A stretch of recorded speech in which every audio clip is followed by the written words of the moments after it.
Not ready. Too late.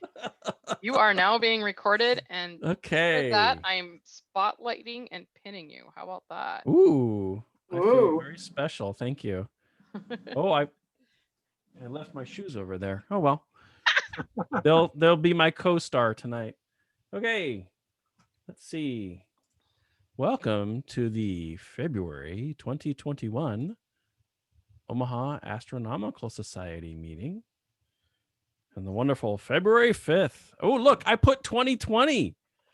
Oh, how bad is that? Nobody caught it last month. Hey, not as bad as last month when I put the December meeting minutes. Oh, He'd been drinking the wine too. Actually, I was stone cold sober when I put that one together. I was drinking for the last one, so that may be why it worked. Let's have our meeting moment. If you have headphones, please use them with the meeting. Please remember to mute your microphone when you are not speaking. The space bar can act as a push to talk button. You push and hold it to talk. Let go when you're done talking. If you do not want to be seen, you can mute your video, just like that Monty Python sketch on not to be seen. Change your view to side by side during the meeting if you want to see both people and the slides. You can raise your hand using the icon at the bottom of the participants list. I think it's under, it looks blue on my screen. When we file our motions later, please unmute and state your name. And to vote, we're going to just everybody say aye in the system. So, do we have any guests with us this evening? I gotta find my other screen here. Guests? Any guests? Yeah. Hi. Hello. You want to introduce yourself? Oh, Mike. I don't know. Just thought I'd check you guys out. Oh, welcome, Mike. How'd you hear about us? Internet. Okay, cool. Well, welcome. Thanks.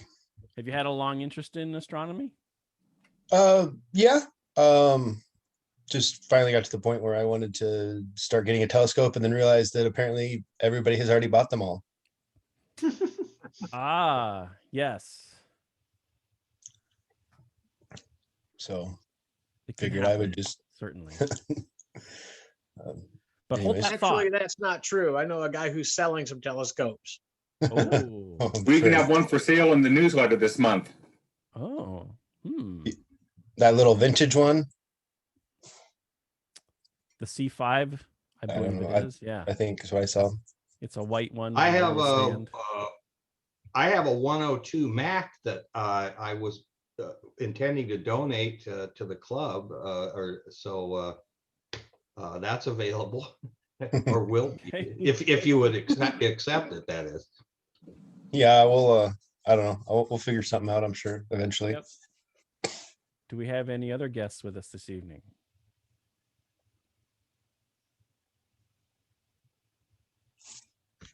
Okay.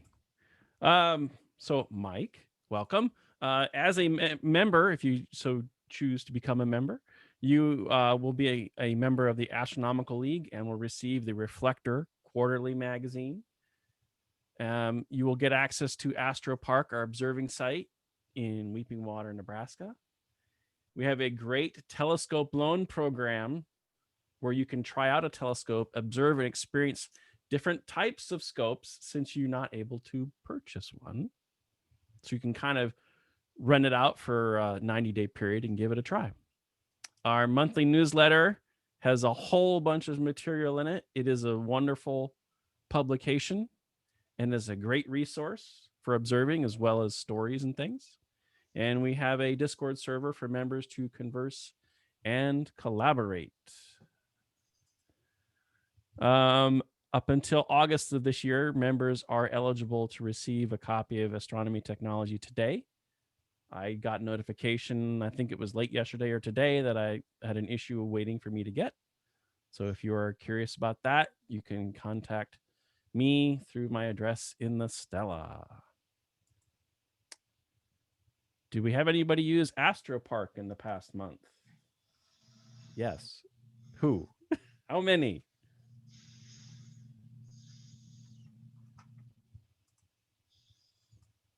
I know Aiden was down there. I'm not sure who else. So I can probably just say one or two. I'll say one. Cold weather doesn't help itself for Astro Park with the snow and the drifts. Yes. Because of our current pandemic situation, we do not have any current important upcoming dates for us. Awards chair, Rodney. Yes. No new ones that I'm aware of. However, Janine, I have good news. I wouldn't have checked down your old one, but I made a copy of yours and I found it, dug it out, and got it mailed in yesterday. Oh, It was in the post office. Yeah, I was at the post office yesterday. wait, a So- paper copy? A paper copy? Yes, You had one yes, and you mailed it? yes. I got, So yep. I took it to the post office and yeah. And waited, paid for it. It's on its way. All right, so we're gonna try again, huh? Yep. Okay, thank you. Other than that, no other awards that I've been made aware of. Okay. Thank you, Rodney. Observing chair. Okay. Well, at least I got the year right, so good. Rub it in. Yeah. Salt in that wound. Planets, most of our spectacular evening planets are now in the morning. So Jupiter, Mercury, Saturn, and Venus. They're quite low in the sky, so it might be hard to see. Mercury has its inferior conjunction on Feb 8th. And if you look at the last three lines, they kind of highlight certain dates that you could see groupings of planets. And as I said, they're still pretty low in the sky. So 6th of Feb, which is tomorrow, if it's not cloudy and you want to, I'm going to say strongly dress warmly and go out in minus Fahrenheit degree temperatures, you're welcome to see Venus before sunrise and Saturn together. The week of the 20th to 28th, you'll see Mercury, Jupiter, and Saturn form a trio before dawn in the east-southeast. And the moon again gets close to Mars, about 4 degrees south of Mars on the 18th. So, nice things to look for if no cloudy skies. Not much for meteor showers this month. New moon on the 11th and full moon on the 27th. As you can see, sunrise is earlier as the month goes by and sunset is later, so the days are getting longer. Hopefully they'll start getting warmer. And I think that's all I have. Yep. And this is just a little diagram that shows what conjunctions are in terms of the sun, with reference to the sun and the earth. Thank you, Sonali. Thank you. Oh, outreach co-chairs. Is John here? I do not Or am I see him. Am I doing it by myself? I think you're on the spot. Okay. Well, it's not much of a spot to be on. I wish I were not on this spot. We continue to have people be interested, and I hate to tell them every time that There currently are no plans for star parties or for meeting in even small groups with telescopes. I hope that all changes by the summer or certainly by the fall. But for right now, John has canceled all of the events that were scheduled. Of course, these have been scheduled way far in advance. So there's nothing to report. Okay. Thank you, Steve. Stafford, telescope and binocular loan. It has been a very peaceful month in the telescope loan program for January. We got the LX3 returned earlier this month, and that's really about the most excitement. If you have no objection to me sharing a screen, I can show you Zoomel number 1, which has been under repair for a little bit. Let's see, there we go.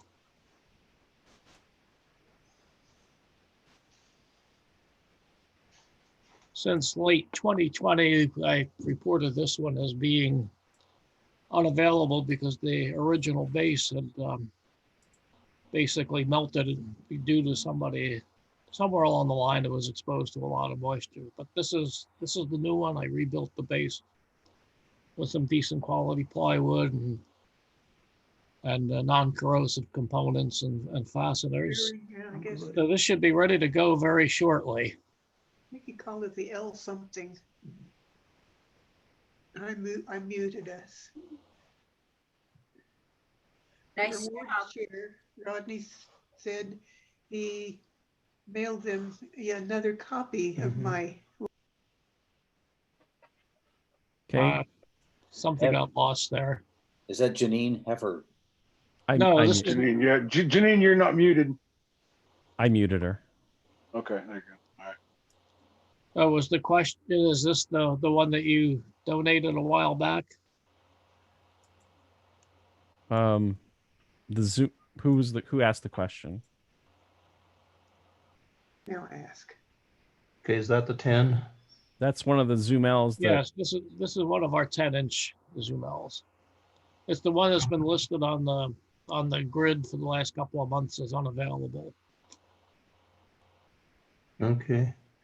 Yeah. So it's the 10 that we had was an Orion, and it was really for an equatorial mount rather than a Dobsonian. Mm. So it did not have the bearings on the side. I think the Zoomels And it's were Newtonian. That's huge. From Hayneedle, if I remember correctly, as part of their telescopes.com. Going this number of years ago. Yeah, I think they donated both of them, didn't they? Mm-hmm. It was 2 10-inch.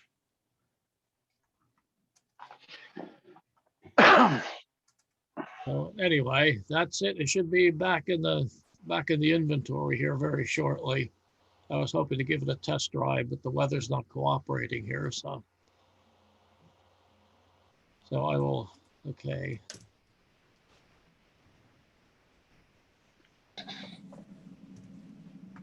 Well. And then the last thing, I have a slightly used 10-inch base that came before this one. If somebody wants it, you're welcome to it. Otherwise, it will find some space in one of our spacious 96-gallon trash cans that we were just given by the great city of Omaha. So. Okay. Thank you, Stafford. Appreciate it. I do not see our program chair online to talk. So we will probably go into tool time then. Steve, do you want to go first? Yeah, and if you would, let me share the screen. Yes. Give me one moment, unless Krista's already on top of it over me.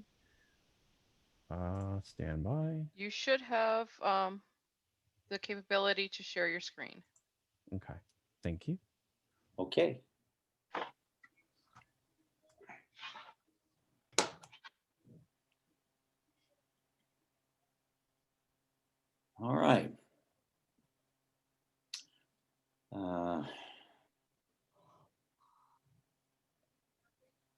I wanted to spend a little bit of time showing you an option.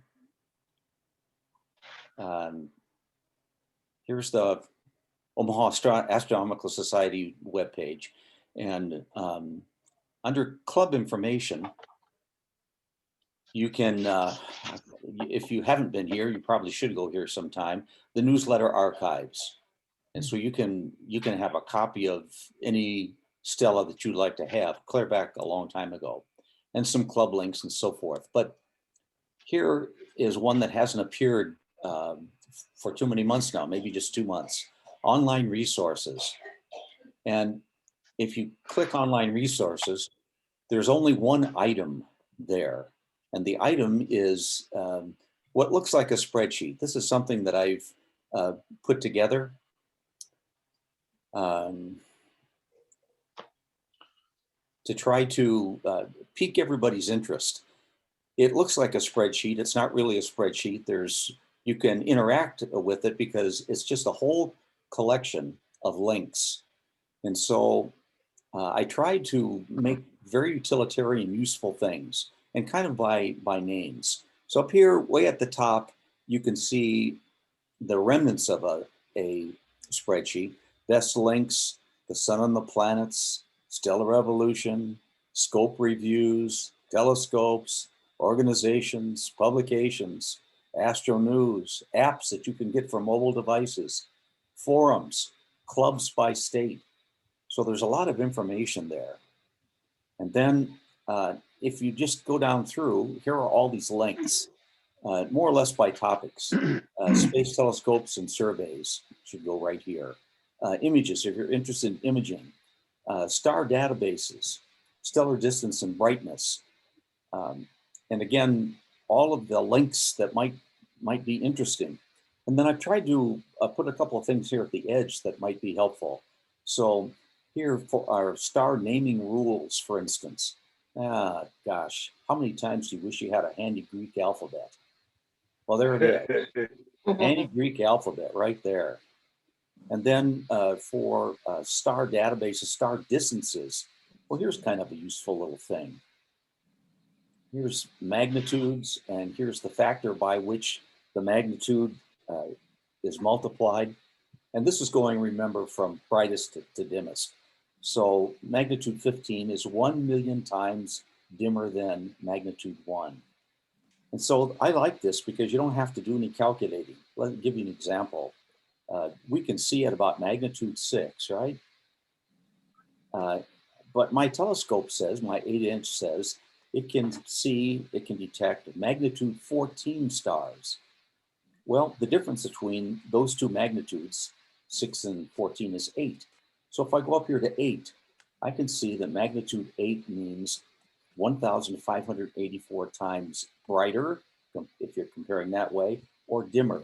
So one way to look at my telescope, or for me to think about it, is my telescope can detect things that are 1,584 times dimmer than my ability with my eyes. So I like it. It's just kind of a handy little thing, and it's no calculation necessary. So planetariums, each state, if you travel, hopefully you'd find out if there's a planetarium in your state where you're traveling. Planetarium software. And some of these are, you look at this one and you might think, okay, where's Stellarium, where are the others? But frequently these links are just kind of comprehensive. So here is a link of planetarium sky charting space simulation software. And so it really is a useful kind of a thing. Spectroscopy, astrophotography, the HR diagram, the famous Hertzsprung-Russell diagram. And I'm going to be talking more about that. So I'm going to go to the next link just briefly. Here's information about all the planets. Here's information about the sun. Here's information about variable stars. To say that there's a wealth of links here is a real underestimation. Stellar evolution, something I'm very, very interested in. and something where a picture is worth 1,000 words.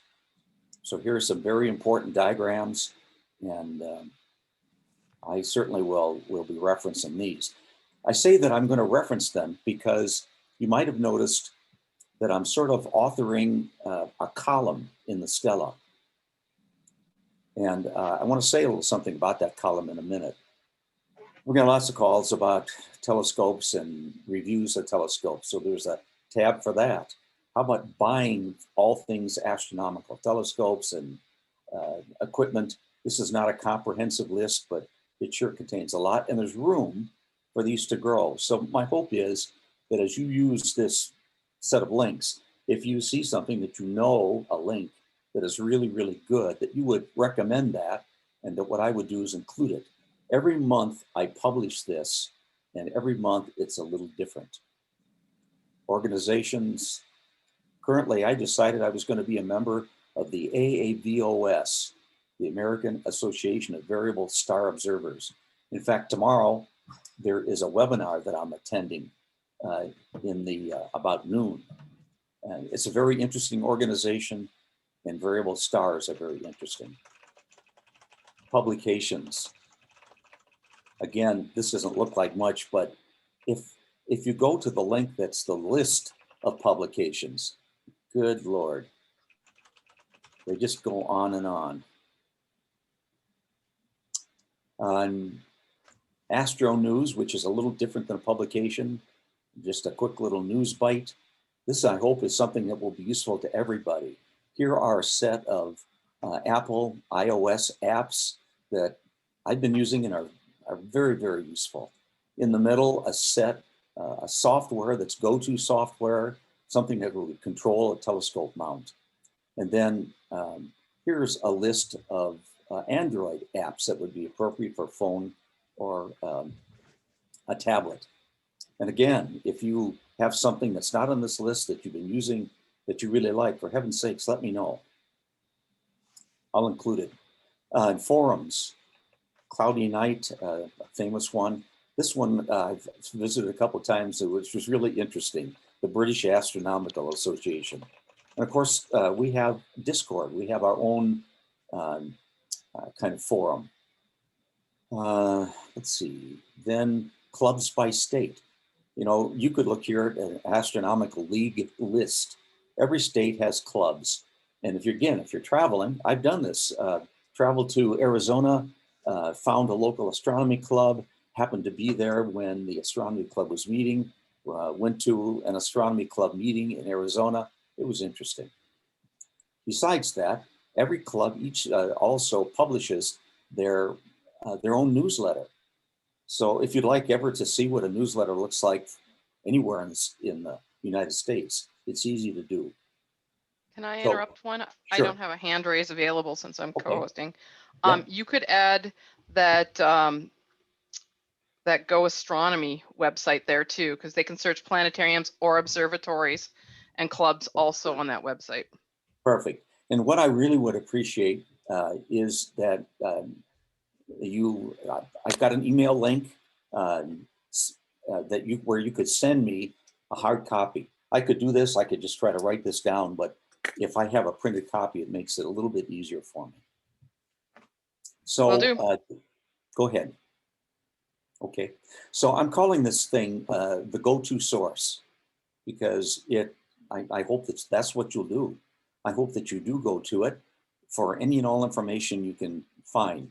What's taken a lot of time here is to vet these links. You know, I looked at a lot of links and some of them weren't very valuable, but the links that I thought were particularly valuable, well organized, I tried to include those. Okay, I think that's all I want to say about this. I want to go back for just a minute. Can I ask you a question real quick? Sure. Yeah. The numbers down the left-hand side, are those going to correspond at some point? Yeah, the numbers, it's just a numerical listing, and every month they're going to update just a little bit, you know, as new links are added. But I have them there because in this column that I'm writing, I might say, for instance, if there was something about images and I wanted to reference reference a certain link, I would say, well, go to row 22 under images on the best views page. And I could just have this listed, but the numbers are just for convenience, just so you can find things easily. And if you find a link you like particularly, all you have to do is sort of write down its line number. So it's kind of like footnotes. Footnotes. It's a good way to look at it. Yeah. I like it. Okay, I'm going to go back to the main page here for just a minute. So here is the current Stella. And all I really would like to show you under the current Stella is, and I want to say thank you to Steve Condry. He gave me some free press here, which is really nice. And so in this month, what I wrote about. Steve, your screen hasn't updated. Oh, you're probably sharing a specific window. Yeah. Okay, so what do I have to do here? You can. This is on my computer, all right? Yeah. Minimize that window and you should be able to see your computer desktop. Okay. Okay. Only if he's shared his entire desktop versus just sharing that specific window. Oh. I think the stop share and then reshare it like your whole screen instead of the one app will work the best. Okay. Yeah, there you go. Thanks. I'm still finding my way around a little bit. Can you see it now? No. No. You're almost there. Almost there. Well, Try sharing. Okay.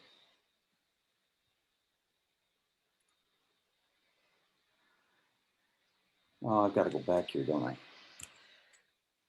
I think. All right, I'm going to go back to the meeting. Now I'm going to share screen. I want to share Stella. How's that? That'll work. All right.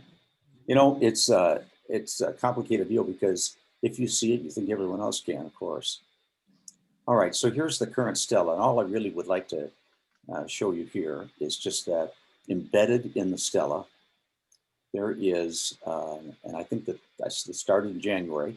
So this is the only the second article. So I've called these the go-to chronicles because what I do is sort of write about certain topics, and I get a lot of the information for what I write about by going to that go-to chronicle that I've mentioned, that go-to kind of a spreadsheet. So this month, this was because of one night when I was looking in Auriga, and I happened to see a very beautiful star. And when I found out about it a little bit, it was a variable star, and that was just like a can of worms. So I didn't know much about variable stars, but I've learned a lot about variable stars, and I've written about this particular star.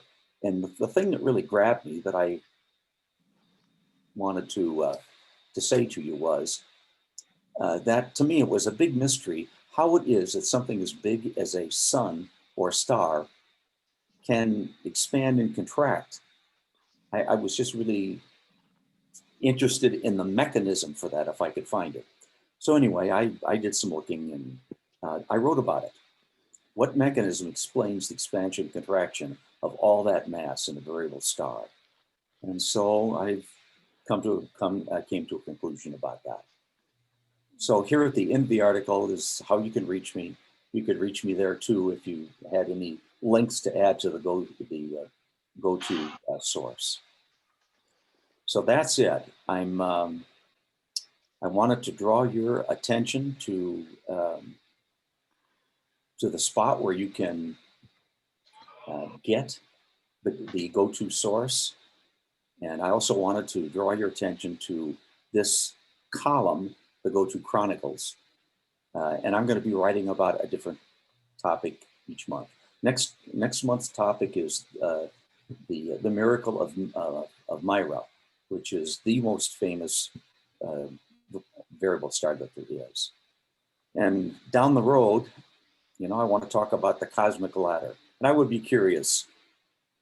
So you've heard of the cosmic ladder, probably. Yeah. Some yes and some no. Yes. Okay. Well, I'm going to be talking about the cosmic ladder, which is simply a group of steps that our astronomers use to determine the distance to various things in the night sky. And stellar class. I'm very interested in spectroscopy, so I want to talk eventually about stellar class and everything that means. And of course, that also means the HR diagram. So there will be some columns about that as well. So I'm going to stop sharing and go back here and see if anyone has any questions or comments. How do you get to that go-to? Where's that at again, Steve? You go to the web page for the OAS. Okay. Well, John, I'll pull it up. Yeah. Links.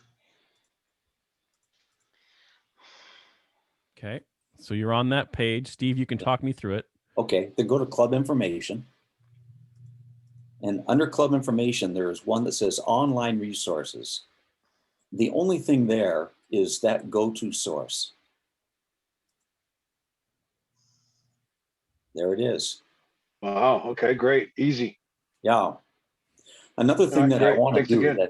that I'm having trouble with, and Steve Condry's going to have to bail me out here probably, but in these articles I write under the go-to chronicle, I always want to have a little header at the top that includes a link, click here.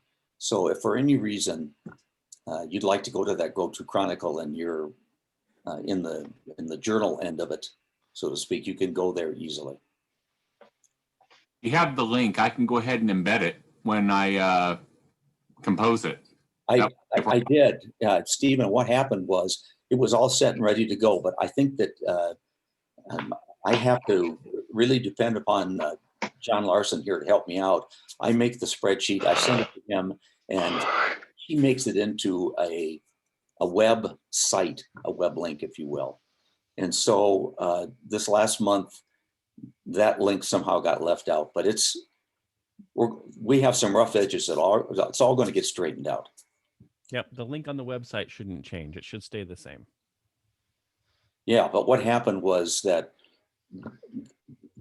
in the text of the article that I wrote for the Go-To Chronicle, it just disappeared. I don't know how that happened, but anyway, we'll get it all straightened out. Now, when you see the next one, I'll be sure to look for that text and I'll go ahead and embed the link. Yeah, I think I've got the next one done. Oh, Steve, you'll love me for that. I've got March's written and April's is almost done. Beautiful. Yeah. So, well, I'll get it all straightened out eventually. Well, I hope that it piques your curiosity, and I hope that you take the curiosity and run with it. You've got some places to go for answers now. Good job, Steve. Thank you. Awesome, Steve. Thank you. Louis, you expressed an interest in tool time this evening. Yes, I did.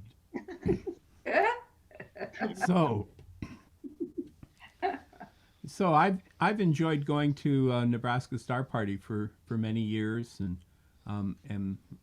have enjoyed it immensely. It's always been a great time, and for the 15 years, my wife and daughter went with me also. And one of those years, Cassie enjoyed working in the student program, and she participated in building rockets. And this is the rocket that she built. I, however, don't have the equipment to launch it. It doesn't have an an engine in it, but it certainly could take an engine quite easily. And if anybody is interested in having this, I would like to pass it on to a good home. There is a parachute up in the tip all ready to deploy at maximum altitude. And should anybody be interested, why don't you contact me in the chat or now, and we'll work out some way of getting it to you. Thank you. Thank you, Louis.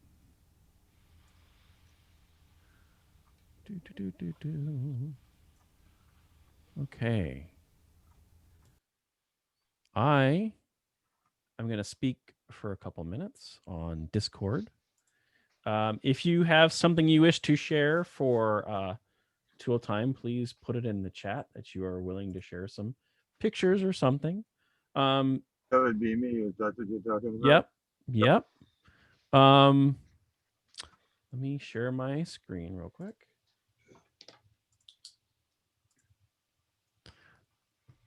Discord has been getting a lot of new people coming in as of late for the last several weeks.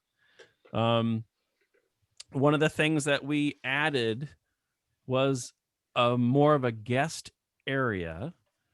We call it guest chat. And it was for people who contacted Kim through Facebook who were kind of curious, wanting to know about the group, kind of like a guest coming to the meeting, where they could try to interact, but they weren't exactly members.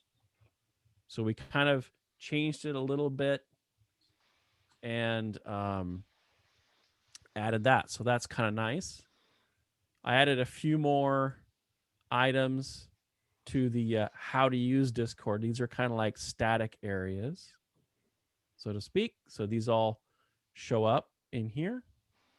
Messages and events, voice channels. So I've added a few meeting channels. So I have meeting number 1, which is Dean's in the meeting room right now. I don't want to click it because it'll take my camera.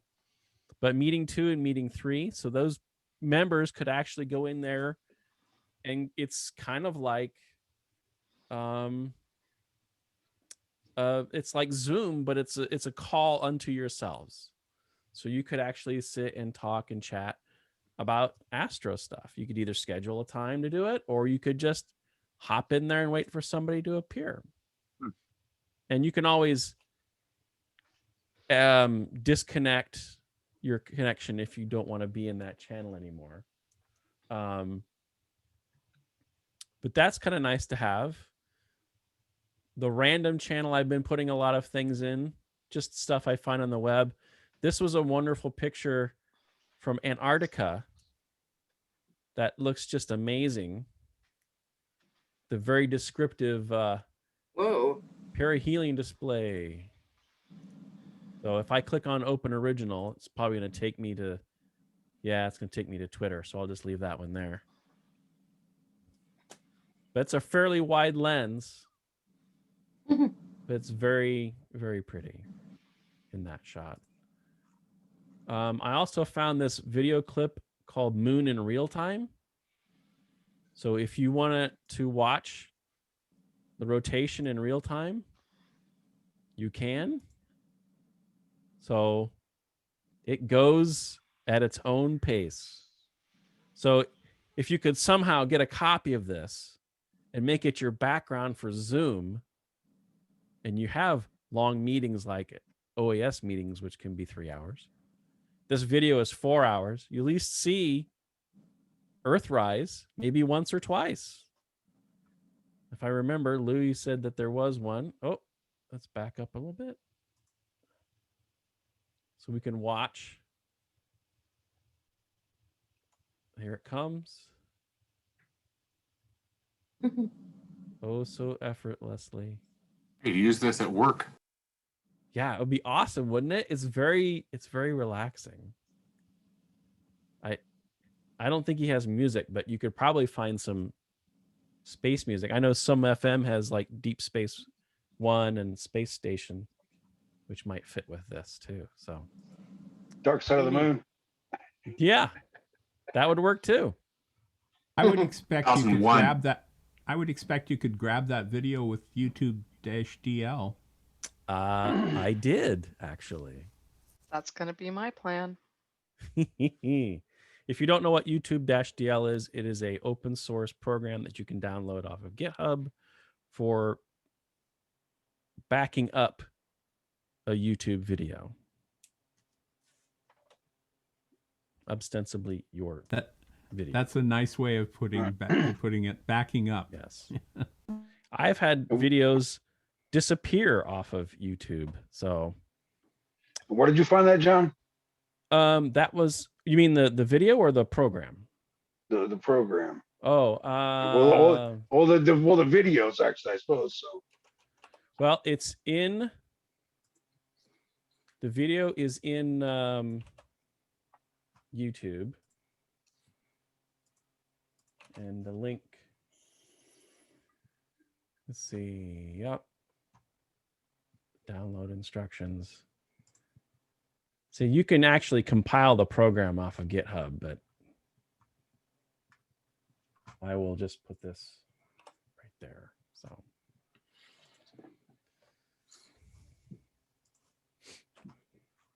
don't know if I have any other pictures from there, but it seems to grow. I mean, Astro Park, we had some discussion. This is Aiden when he couldn't get in from the snow a couple weeks ago. So he set up in the driveway. So it didn't seem to stop him. And then just today, Rob's been posting a lot. Oh, there's a picture that Rob just posted during the meeting. Look at that. So maybe we'll visit with Rob here temporarily. So if you're curious, you don't need to. It's nothing. That's just a screenshot. A screenshot Oh, okay. because my imaging setup is on a different network. I was too kludgy to try to give you a live photo, but that's a screenshot of what's going on, and you can kind of see M1 in there and the astrophotography tool, and then you can see my guiding setup, and where you can see the guiding, and it's not great, but it's good enough for 5-minute exposure. Well, you can see all that. I think you can look at the session and the sequence and see that, and we'll see how it turns out. Is that the Stellar Mate? No, not okay. Stellar Mate. It looks I do very have Linux Stellar looking. Mate. Okay. Where do you see Stellar Mate? No, I was just wondering because it looks very Linux-like on the display. Oh, right. Okay. Well, what I'm doing is using VNC to the. I have a mini PC. This could go on for hours, so I'll be as brief as possible. My setup is I have a mini PC at my scope, and then I use a little travel router to form a separate network, and then what you're seeing there is Linux, and so I'm VNCing from Linux to a Windows 10 PC at the scope, and I do have Stellar Mate though too. I fool with that, but that's a whole nother keg of worms. So that's actually what you're seeing there, and so I can stay inside here and stay warm, and anyways, if anybody's interested in what my setup is, I'd be glad to share that sometime. Okay. And you're not having any problem with temperatures right now? I mean, obviously it's not as bad as like tomorrow. Oh, no. Yeah. Well, I feel lucky to be able to get a couple hours of clear skies. But no, I'm not having any. My equipment is the scope is a Explore Scientific 127 carbon fiber. And you know, what they say is that, you know, carbon fiber supposedly doesn't shrink and expand as much as steel does. So for supposedly won't have to refocus as often. So far that, you know, I don't have any scientific evidence of that, but it appears that I don't have to refocus quite as much. But that's purely subjective. Anyways, but it's the mount is an HEQ5, and they say I'm overloaded. The scope weighs about 14 pounds plus a couple pounds of camera and gear and junk. So, but it seems to do all right. So I can't afford another mount right now. And even if I wanted one, I don't think I could get one. Yeah. Are you I'd doing, like to have a bigger mount. Are you doing 60-second exposures? 5-minute exposures. 5 minutes. Okay, so that's only 58 into. Oh, I see. 298. All right. They're 300-second exposures. Okay. The camera is a QHY 163C, which is kind of a not one of the more popular astro cameras, but it seems to produce good images. Anyways, everybody says you got to have a mono camera and you got to go. Well, I couldn't afford all the filters and filter wheel and all that other stuff. So somewhere down the road, maybe. So. Would you mind if I scroll back in Discord and showed some of your pictures? I don't care. Whatever you want. I'm done unless somebody wants to talk to me.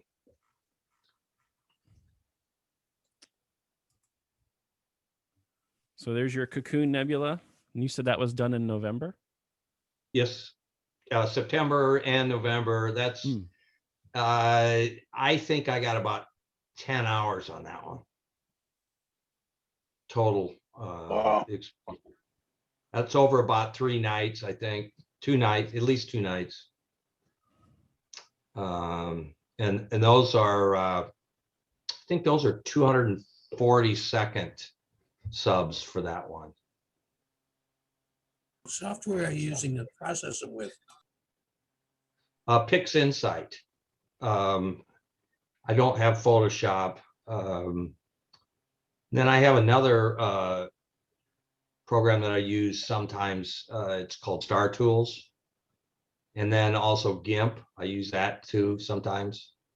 What are you using to stack with? Is that what your first one is? I Pix Insight. I have a deep sky stacker which I use sometimes, but I use Pix Insights. They have a script in there. They're more advanced.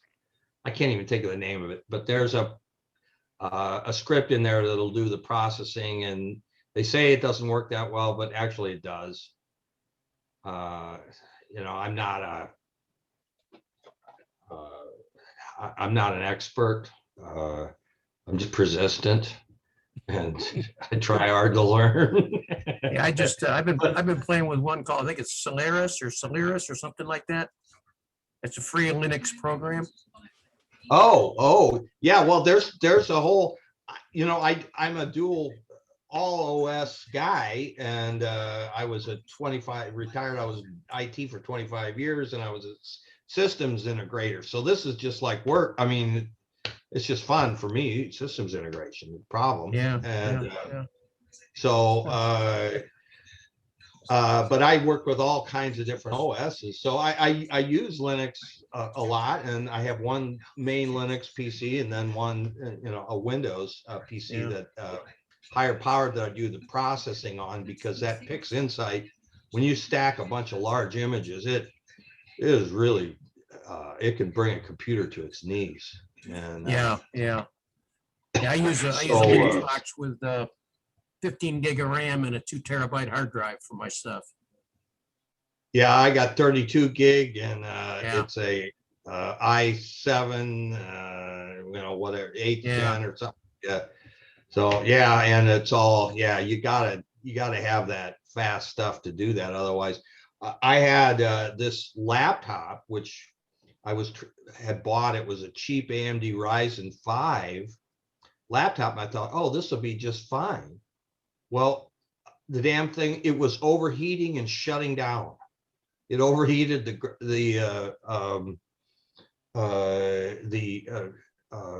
processor, and it shut down. So I had to go buy a new computer just to process my images. Anyways. So it's a lot of fun. I've learned a lot, and I got a long way to go. But yeah, I've taken 2 series. The last one I did was the Orion Nebula 2 or 3 weeks ago, and I just started processing it. So it is. It's a lot of fun. I'm like you are. I'm an old IT guy. I've been around it for almost 40 years. Systems analyst and systems integrator and network administrator, and so this is just like it's just like playing again. Yeah. That picture of the conjunction, I took that with that's with a C90 and a QHY, uncooled, planetary type cam. And I was lucky I did that from my front yard, and I didn't think I was going to get anything. And I suck at planetary, obviously, but I did get something. So. Bands are very defined on Jupiter. Yeah. Tell us your last name. Marcotte, Rob Marcotte. Sorry, I should have put that I'll put that in my name for the Zoom meetings. Rob, you can actually change it at any time. If you want to change your name, I've got it set up that you can change your name at any time. So if you ever want to be Bob, you can be Bob. Oh, okay. Or you can put whatever name you want. Yeah, well, we're in the chat. Call me Bob. The hillbilly astronomer. Bob. There you go. Your name can be hillbilly astronomer, whatever you want. The thing with that conjunction, the problem, and I tried this, I'm terrible at planetary processing, but there's no way. I mean, if you made Saturn where you could see it, it blew out Jupiter. So, and Jupiter was just a bright blob. So that was the best I could do. Interesting problem, though. I learning a bit. All right. Could you process each one of them separately and then combine them into one frame? Yeah, I think that the guys that came off with really nice shots, that's exactly what they did. But that's what I should have tried to do, but I just, I was in a hurry. Yeah, the other thing you can do, Rob, is you can do a layer mask. There you go. And process it, and then put another mask on it, overlay the other one, and then process Saturn. So. Yep. I assume what you mean is optimizing Jupiter, Saturn, and Jupiter's moons separately. Right. The really great shots, I would have had the Galilean moons and been able to see the rings of Saturn at the same time. I mean, that. Of course, you would have spent 2 days processing it. But... Pardon? You would have spent 2 days processing. Yeah, I would have. But I'm retired, so what the heck? But I don't know. I'm a beginner pretty much with the planetary stuff. So we'll see. Nothing to look at right now. Okay, Rob. I've been dying to get into that hobby, but I know it's not cheap. Yeah, I started pretty cheaply. And I still have that rig that I started with, and it was well under 2K. So it's possible. So I've been doing some stellar photography, and I'm using the same DSLR that I used to take pictures with, and the same lenses. All I had to do was go out and buy an intervalometer and a right angle eyepiece for my camera and a tripod that I already had, and that's about it. If you already got a DSLR, all you need is the lens you want. Yeah. One of those nice Samyang 135 millimeter jobs. Had I have known that, I already had a DSLR when I started. I probably, I don't know, things might have gone differently, but I have a 360 millimeter AT60 ED. That's my wide field scope, and then I have that big carbon fiber Explorer Scientific, and I have some Maxitovs and Maxitovs. I have a 102 that's brand new that I do not use, and I would like to donate that to some person or the club or whatever. So we can talk about that sometime. Thanks, Rob. Kendall, did you have a question for Rob? Yeah, Rob, your HEQ5 mount, it's rated for 30 pounds, which usually means that it's fine up to a 20-pound payload. I don't think you're there. Okay. Well, I'm under 20 pounds. I estimate the scope. I think the last time I weighed it, probably about 18 pounds. Yeah, that'll work. And there's another processing program out there called AstroPixel Processor. Yep, I've used it. Okay. People, I've used the stack. You can stack with it as well, and I like that. And I had a temporary license, and I did some processing with it. I liked it.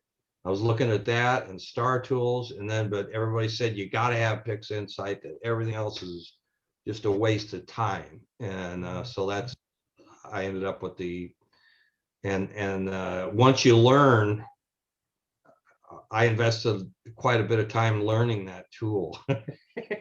Yeah. So I do recall it Astro AstroPixel processor, I think it is. It was easy to use, and it was good. And my guiding is 1 arc second. So with this, and it's hovering right around that. I have the latest, the PhD 2. I'm using the dev version, the dev 3 version. So I'm using the multi-star guiding, which is the latest thing. And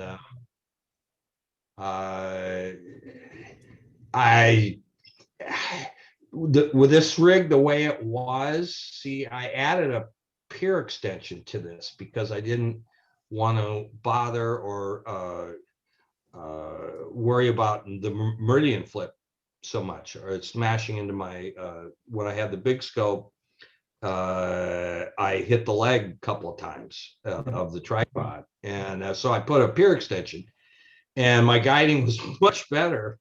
And then when I added the peer extension, it all went to heck. And so it's nice to have that peer extension, but it wrecked my guiding. But now this multi-star guiding with PhD 2, it's back to where it was. So I don't know. Is it better? It might be.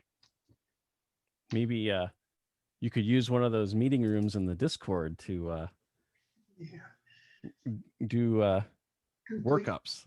Hint, nudge, nudge. You know what I mean? No, I'm not nudging. I love the interaction. It's great. Thank you. Well, what would you tell me what you'd like me to do, and I will do it. No, that's good. I'm just saying it's an option as a resource that I've added into Discord, right? So okay, people can just jump in and chat anytime. They don't have to like know each other's email address, right? You're just in Discord. You go in and say, "Hey, let's meet in the meeting room," and you're in, right? Okay, all right. Well, nice I've taken up too much more than my allotted time, no, so you're more than. Thank you. I appreciate you going through and talking about it, and the interaction was great. I love it. Thank you. Yeah, I'm actually just starting to put my toe into imaging after forever in the hobby.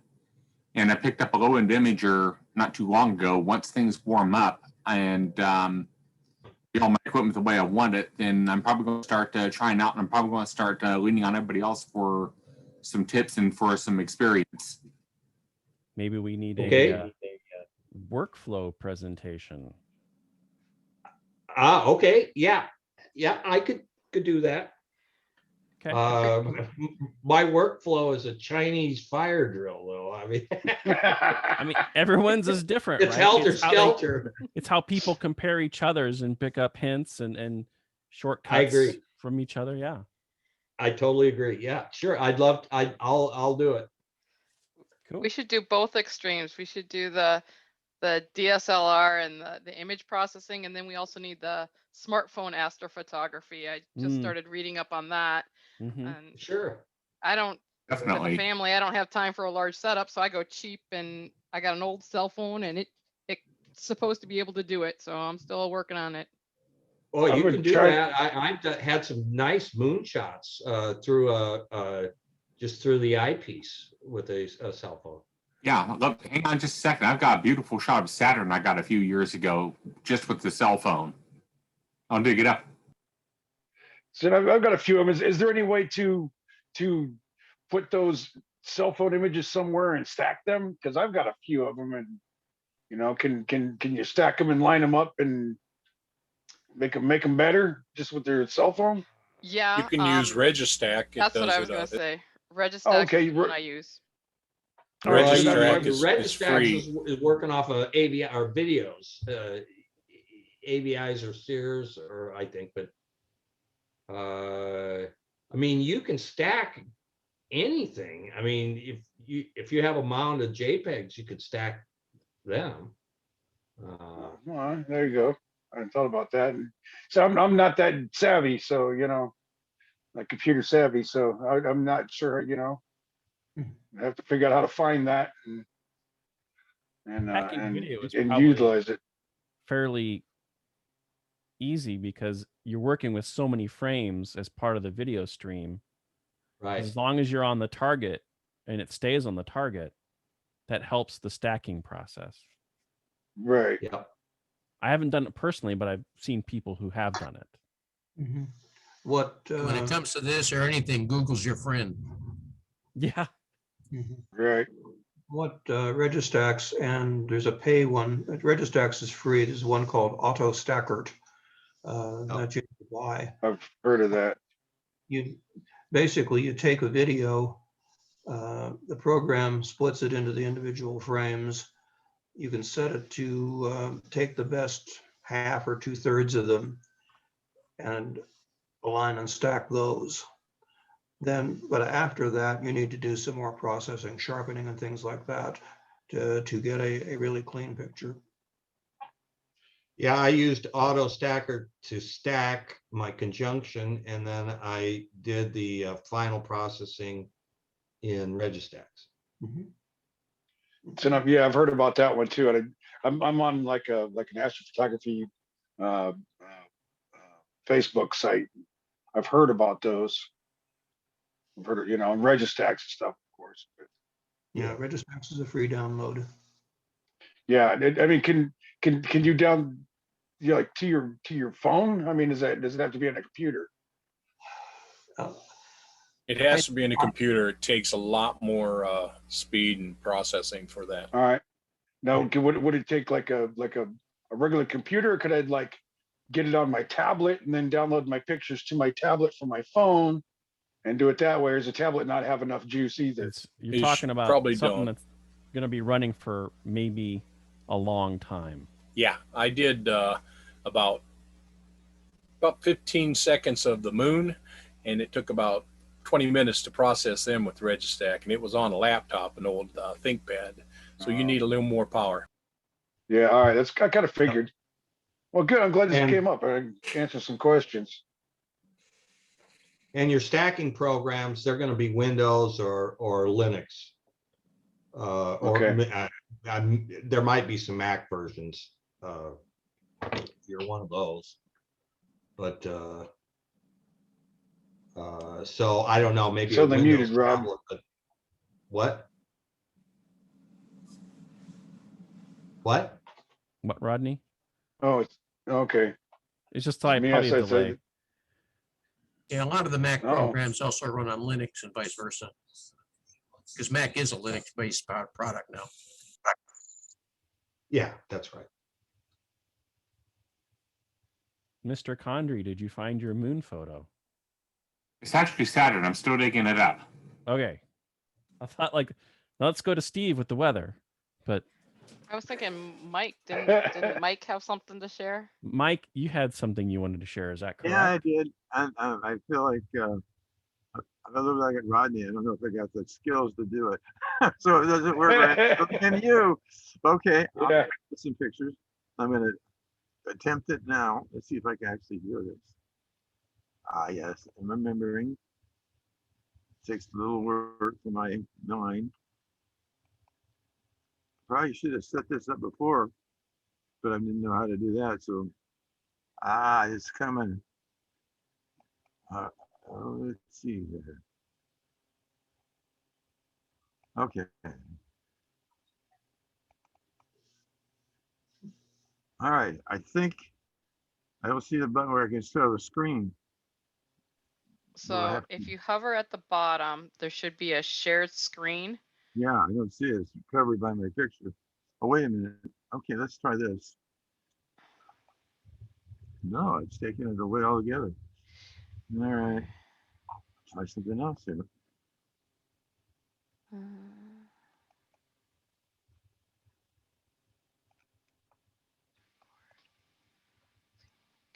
Well, that's interesting. When I experimented with this last meeting, it worked. This isn't working. All right, well, we'll go back and try this.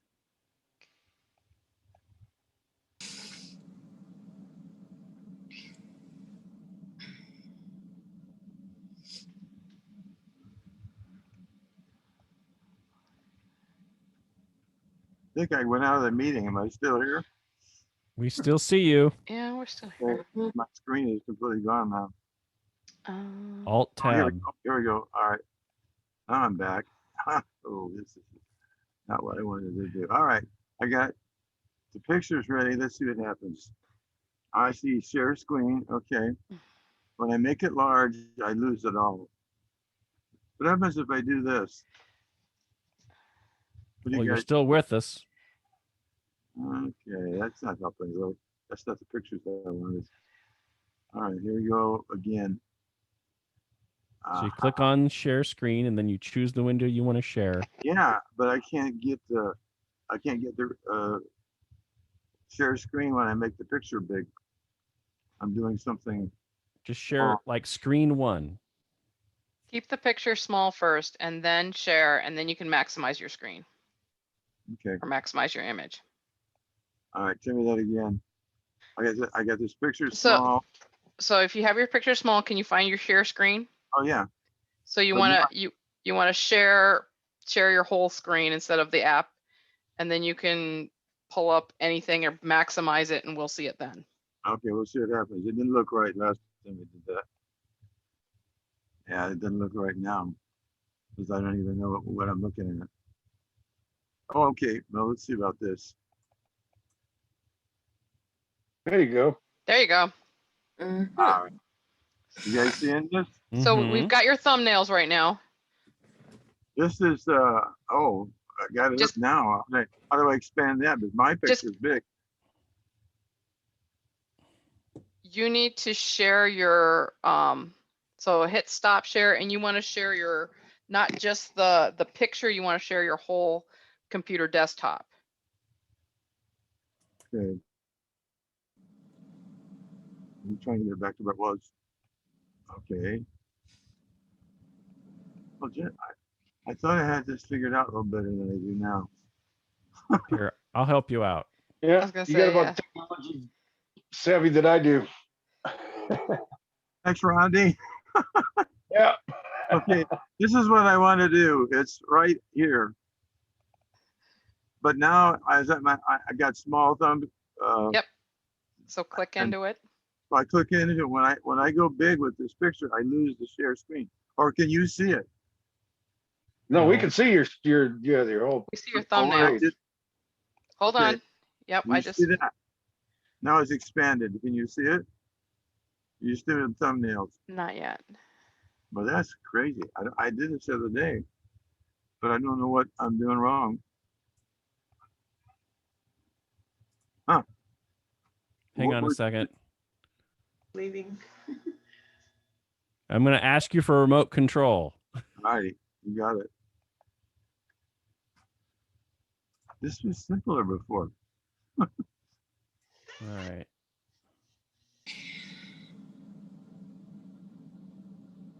When you clicked on open, it doesn't show Yeah, it, I huh? opened it up. I can see it. You just opened it up from my end. But All right. you guys don't see it, huh? Mm-mm. Oh, that's really weird. Well, maybe we'll get a series tonight. we'll work on it. How's that? It sounds good. Hey, John, can I show you the last picture I took? My second one ever? Yes. Can I share my screen? Yes. I've never done this either, so. Uh-oh, look at another thing I do. It's a first for everyone at one time. Try this. Can you see it? Yeah, yeah. Well, you do have better luck than I do. That's the Orion Nebula. You can see the belt. And there it is right there. That's your second picture ever, huh? Yeah, that's 100 shots, 3-second exposure on each of them, and then stacked with sterile. Wow. So say, John, is your background, is that the Rosette Nebula? I don't know. Yeah, it is. Like I said, I've been a member of this club for 2 months, and this is my second picture ever. I don't know. Did you take that image? Yeah. Yeah, I took it in my front yard about 3 weeks ago. That's a Canon EOS Rebel, an old XTI, running an old Tamron 80 or a 28 to 80 millimeter zoom lens, and it's full out to 80 millimeter. You're talking about the Orion Nebula picture. Yeah, this one right here. Yeah. No, I'm not talking about. I'm talking about your background. Oh no. I'm talking about the picture I took. No, that's a Hubble scope background. Yeah, I wish I could take that. It looks like the Rosette Nebula. I which think it is what yeah. my background is as well. So okay, all right, sorry. So anyway, 100 shots, huh? Yeah. Wow. Yeah, like I say, I think I got a total after I bought my camera years ago. The only thing I've added to it is the intervalometer and the right angle eyepiece. So a total of about $80 that I'm shooting. So it's not, it doesn't have to be expensive if you've already got a DSLR. Mm-hmm. So. What are you using for tracking? Nothing. Oh. Not tracking at all. Just setting it up and like I say, Well, the whole time 103 seconds. Huh? 3-second shot. You said 103-second shots? Yeah.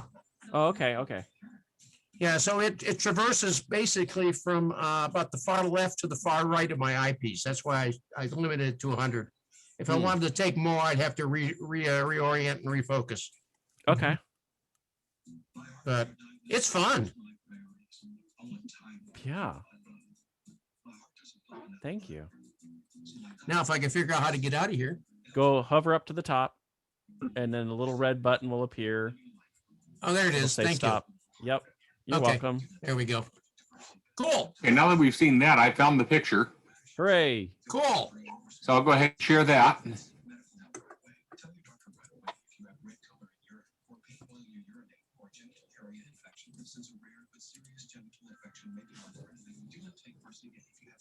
Almost there.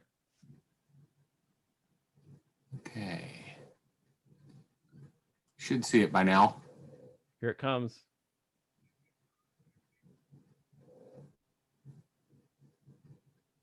Are we getting it? Almost. No, it just. I'm not seeing anything. I'm not seeing a shared screen. It's interesting. Let me try this again. I think I ruined it for everybody. There we go. I forgot to hit share. Oh. Okay. I took that one while I was still in California about 5 years ago with my old Orion 10-inch f4.7 reflector. And it was a Samsung Galaxy S7 at that point, I believe. I had a 10 millimeter eyepiece in there along with a 2-power Barlow. and just a single shot. And I didn't do any cleanup afterward. But you can still see the Cassini division. You can still see a little bit of fine detail on Saturn. And this is probably the best picture I've ever taken so far with my personal equipment. So I'm hoping to do better than that now that I actually have a real, albeit low-end imaging system. And so, yeah, I zoomed that. Go ahead. Go ahead. I'd say I zoomed that in my screen. That's a pretty good shot. I mean, yeah, definitely see the Cassini division. Now I was able to pick up about 4 of the moons, but they're not in this shot. Oh. So it was actually a really good shot from observing from the city. So I was pretty happy with it, and it's been a big hit wherever I've shared it. I'm hoping to do better than that from here on out, though. What I take it you don't have any kind of a tracking mount. Oh, those two. I do now. I have my Celestron Nexstar SE, Nexstar 8 SE, and it has the it has all the bells and whistles. It has the it has full tracking, it has go-to and everything. This was but it's with only it's the it's an alt-az mount. What? It's an altitude and azimuth mount, an alt-az mount. You're never going to get, I mean, that's okay for planetary, but if you ever want to go a deep sky at all, you know, galaxies, nebulas, etc., you're going to need an equatorial mount. Yes, I can get the wedge for the Nexstar, and I'll probably do to get better gear.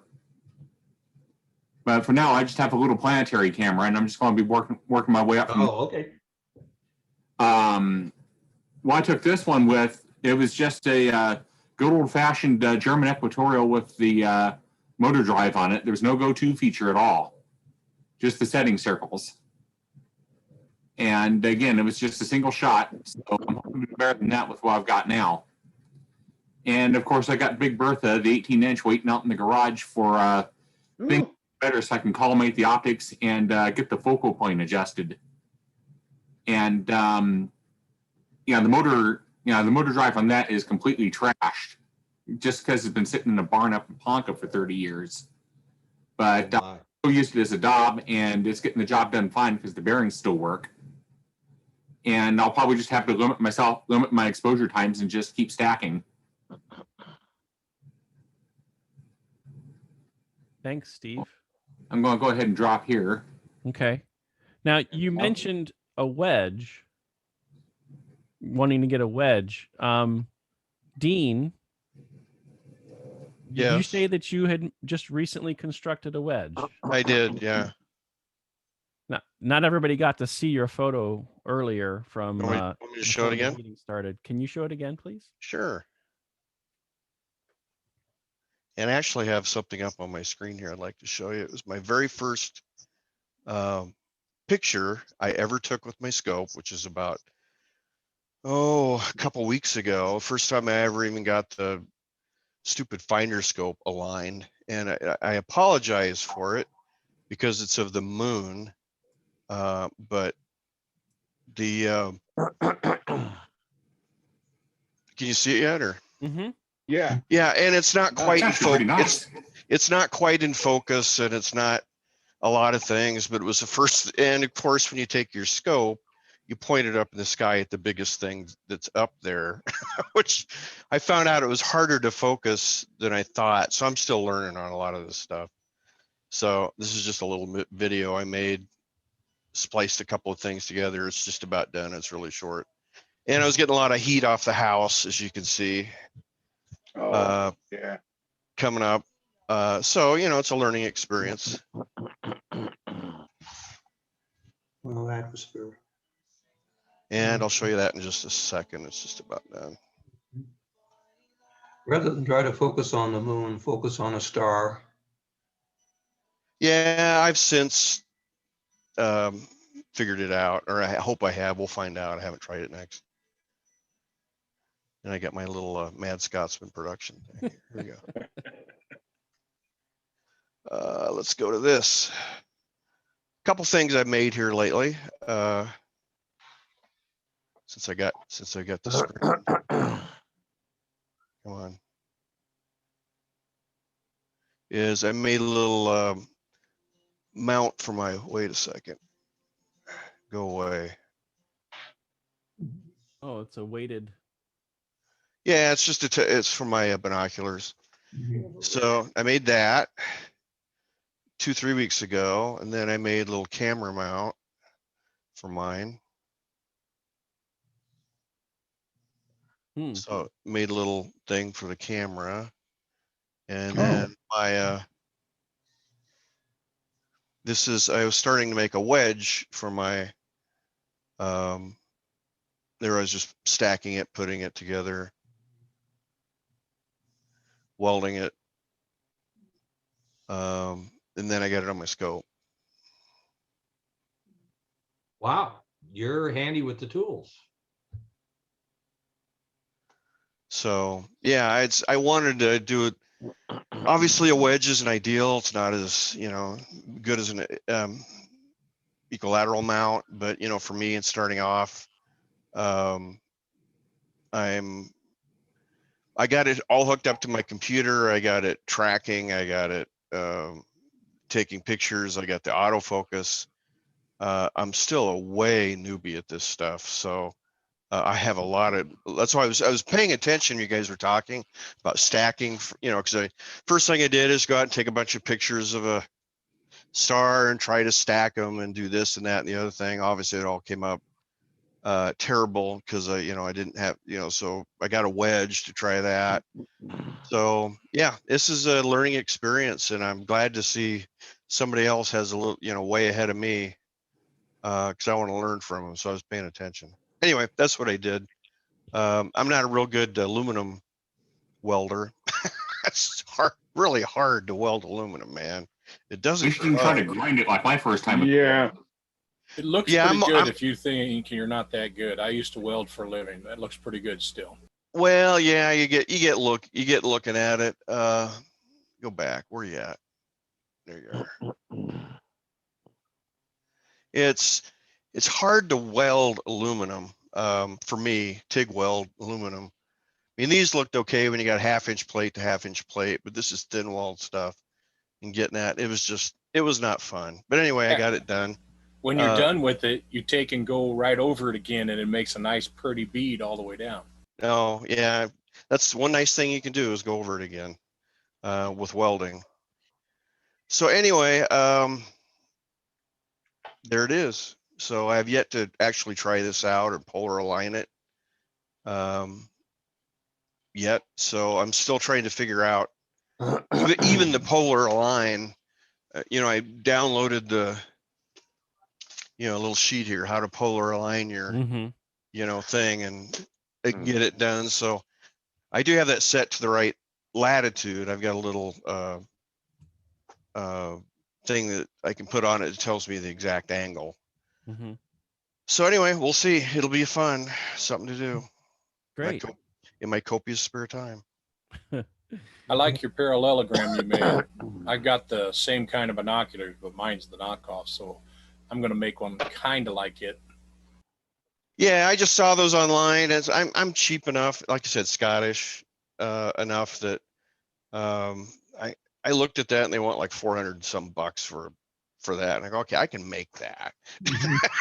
You know? Exactly. You just got to figure out what your weights are now. I just got to figure out the weights, and there were no weights on that one, but I took some old like weights from a window I took out of an old house I'm refurbishing, and then cut them and then drilled holes in them and put them in, you know, painted them, put them in the back. Actually, looks pretty cool.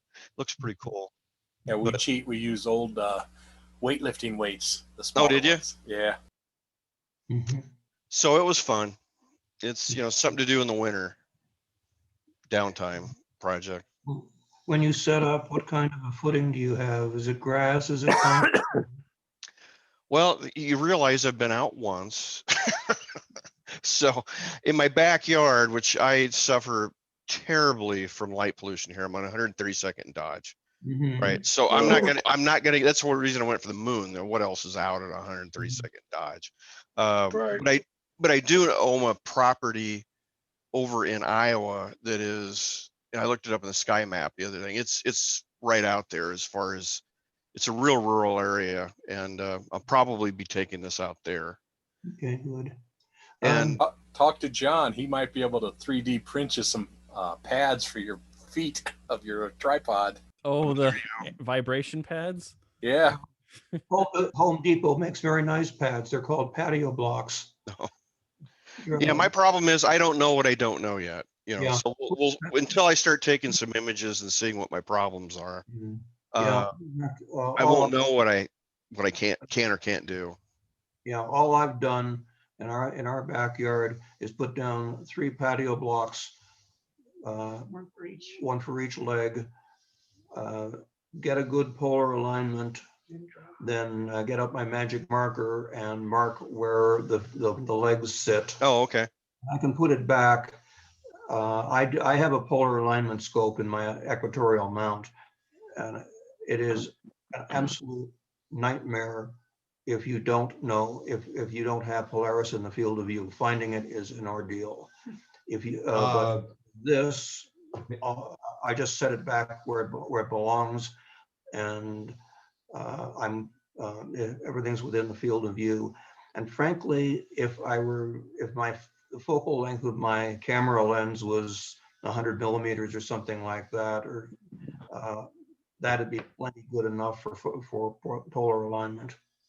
I have a helpful suggestion for polar alignment. I don't use my polar scope in my mount at all. I use my guide scope, and there's a program called SharpCap.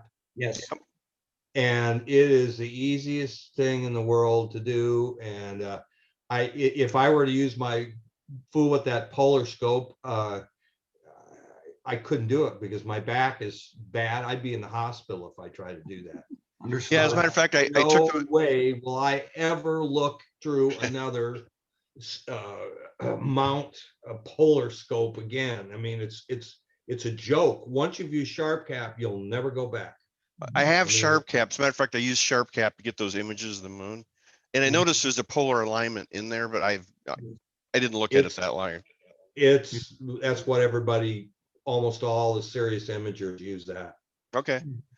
So you can put that on your finder scope and use SharpCap, and that should be able to polar align it for you. Yeah, whatever used for, you're gonna need a guide scope anyways. Yeah, you're gonna need that's what I got the camera for a guide scope. I have a DSLR for my main camera.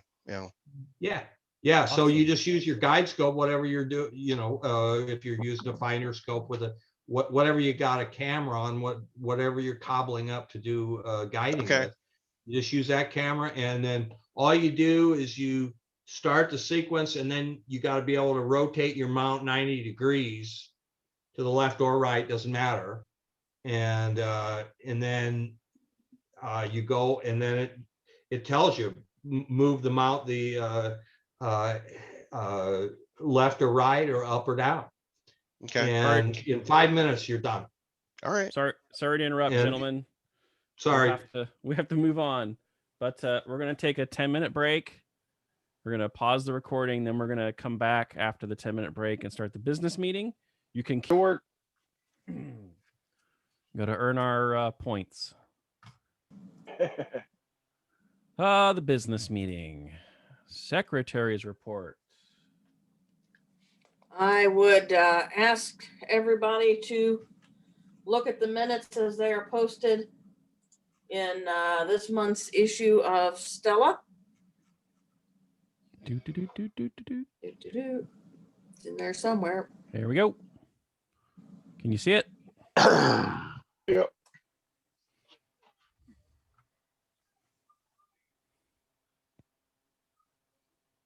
Give everybody a second to read them.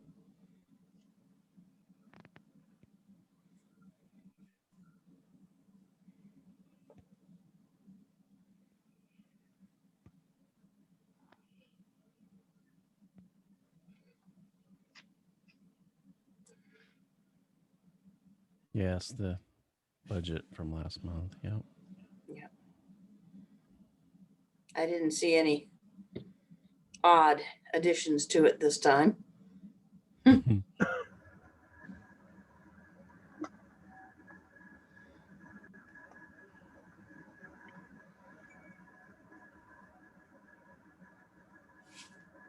Last month's treasures.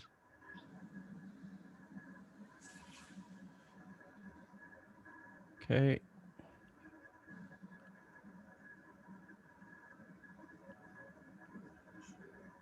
Anybody motion to approve the minutes? Steve Condrey, I move. Rodney Butter for a second.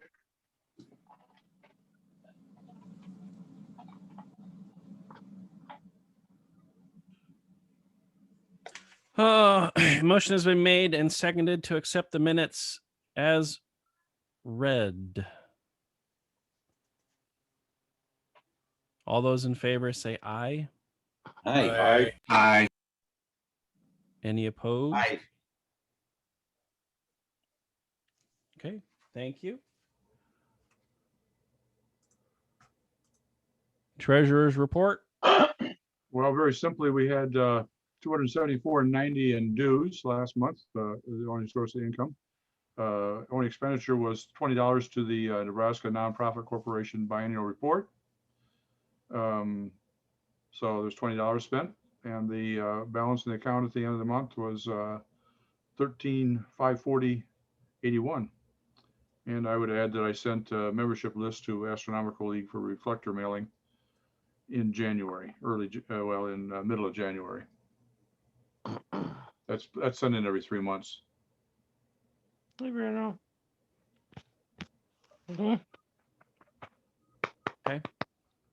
Thank you. Diana, do you have those numbers on the screen? On the screen? No, I do not. Oh. Is it not showing my shared screen? It is. It is. Oh, okay. Not for me. Yeah, I have it. Oh, there we go. Okay, now I see it. I got glasses if you need them. Oh.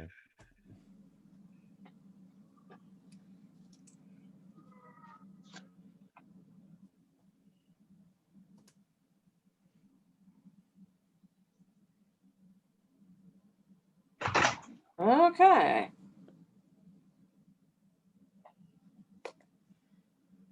Vice President's report. I asked Aiden if I could include the picture of the snow from Astro Park in the slide. Okay, yes, sir. Needless to say, I haven't been down there in my sedan. If I had a Jeep 4-wheel drive, it might be a little more possible. But at the moment, I haven't been there. Last time I was there, everything was all right. The lighthouse didn't need serviced. So yeah, like it. I don't know if we can. Yeah, it's supposed to snow some more, so getting in there might be pretty tricky unless you've got the 4-wheel drive. But I don't know if you sitting up there in the drive is not a bad idea, but I don't know how deep it is up there at that end. So I don't know how far down you can get even. So yeah. Well, that corner, nothing to report. Pardon? That corner would be difficult. That ditch where you turn in off to the right-hand side.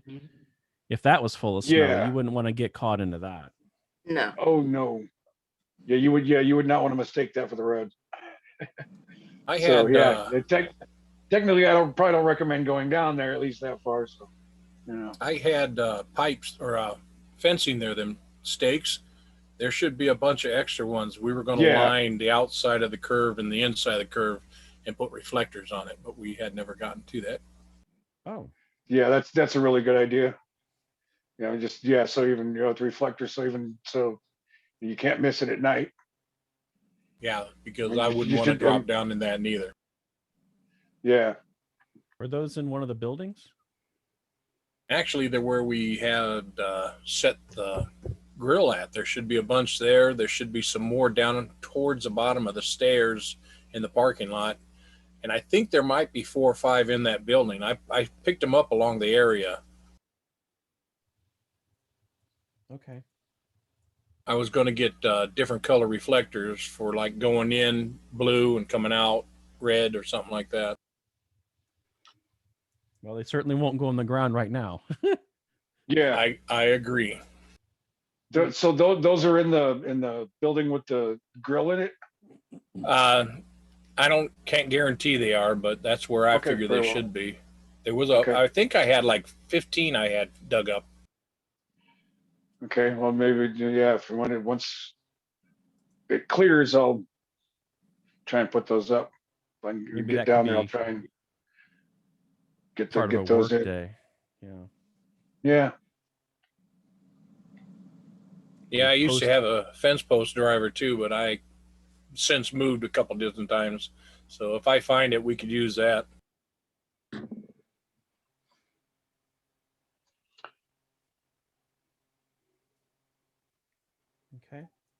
All right, very well. But yeah, no. So essentially, no Astor Park report this month. So. All right. Thanks, Rodney.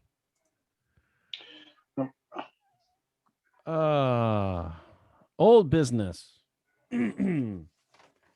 Astro Parks Improvements Survey. Would you like to see it? Yay! Yes. Oop, that's not it. Although that's good. I like that. Okay. We had 27 responses. The only reason why this is red is I turned off being able to accept the responses. So, question number 1. How often do you use Astro Park? And we had 27 respondents. So the blue is more than once a month. So that's 2 people. Once a month was 2 people. 33%, which is 9 people, is once a quarter. 6 people, 22%, was once a year. And purple of 29%, 8 people, was never. Would you likely attend a scheduled event at Astro Park? Look at that. 19 people said yes. 8 people said maybe. And nobody said no. So I like that. That's great. Would you be willing to volunteer for cleanup events at Astro Park? We've got 63% said yes. That's 17. No was 1 person, and 9 was a maybe. Would you be interested in a buddy system so you won't be at Astro Park alone by yourself? The numbers are split on this. We have 13 people said yes, 7 people said no, and 7 people said maybe. So there was various questions about improvements. Well, it doesn't. Let's see. There were, well, let's go back to the summary. These are various parts here. There was a question on whether there should be a handicapped toilet facility. The response is mostly not likely for that. So that's 19 people out of the 27 respondents. So the rest of it is split down that. Upgrading an existing pad or building for handicapped accessibility. 17 said not likely. And then 7, 3, and 2. So somewhat likely, likely, and more than likely are those options. That's why our colors kind of go left to right across the top of there. This one is create a new pad or, oh, wait a minute, did I do that one? I think I did that one. On-site equipment for members. 6 said not likely. 9 said somewhat likely. 8 said likely. And then you've got 3 more than likely and 1 very likely. So that's a difference right there. So somewhat likely is the leading on that one. Landscaping of trees for visibility. This was, I should have had the question be a little bit better. This would be to reducing the height of the trees, not thinning them out. Just so we'll get our more views so that we're not having parts of the sky near the horizon occluded by the trees. So 4 said not likely. 6 said somewhat likely. Or no, 8. Great glasses there. 6 was likely, 5 more than likely, and 4 very likely. So very much still the curve, right? There's still more people who are like to do it than those who would not like to do it. Insect control. So the wasps are mostly the issue that we would have. Ticks are usually taken care of because there's a lot of mowing, so there's not going to be a lot of high grass that you're going to run into. So as long as we keep up the mowing, that's probably going to take care of any tick issues. Of course, if you've got kids and they're running out into the tall grass, then that's going to be the other issue. There's not much we can do to control ticks. If you spray, they'll just come back anyway, right? Wasps are usually getting into some of the buildings. I remember on a cleanup day last year, I was spraying and taking down some nests. So we're kind of approaching that, although wasps can be rather fast in building things versus a quarterly cleanup or even monthly. Yeah, so I have a question, John. Just because they can build so fast? Oh, no. Yeah. They're getting into the buildings. I mean, the ones that aren't locked, the ones that are not, yeah, Open. kind of a little more open. Do we get into those? I mean, are they that much of a problem? The only time there'd be problems would be down there in the daytime for like an event before viewing, right? Yeah, or if you're come early to set up. Yeah. Now, do they cause problems? I mean, if has people been stung? You know, I mean, just from setting up. I mean, you know, are they like overly aggressive or? I've never been bothered by wasps down there. Neither have I. All right, well, that's what I'm wondering. I mean, I could go down there more often and knock down nests, you know, but you know, I mean, if they're not, but we don't want to just let them, you know, take over either. Yeah. You know, but I mean, if they're not bothering people, maybe we just leave them alone. But yeah, we can't just let them have their way with us either. So. I can knock down nests a little more often. I mean, that's about all we can do that I can, you know, really think of. Just you maybe deter them to go build their nest somewhere else. But you know, of course, they're opportunistic, so sure, they find a good place to build, and they're gonna. Mike, did you have input? Well, I've had a lot of training in this area. You know, this was my job, pest management. Oh, were you? Yes, I was. All right, great. But so if you got them in a building where you're in the building with them, that's probably kind of bad because they don't like anybody coming near their nest. Well, sure. If they were nesting in the ground and you step on their nest, that's a problem. It's only if the people are going to come next to them. Otherwise, wasps don't go after people. Now they may come and look for if you got a pop or something that they like that sweet. They'll come for that. They may even land on you. But when you swat at them, then you're on your own. Yeah, right. If you just let them land on you, they're not going to sting you. They're not interested in us. That's what I always tell people. Don't ever slap at a bee. No, that's when you get stung. It might get offended. Yeah, right. Anyway, and the grass, if it isn't, I mean, ticks can be in short grass. If you had a lot of ticks down there, they could be in short grass.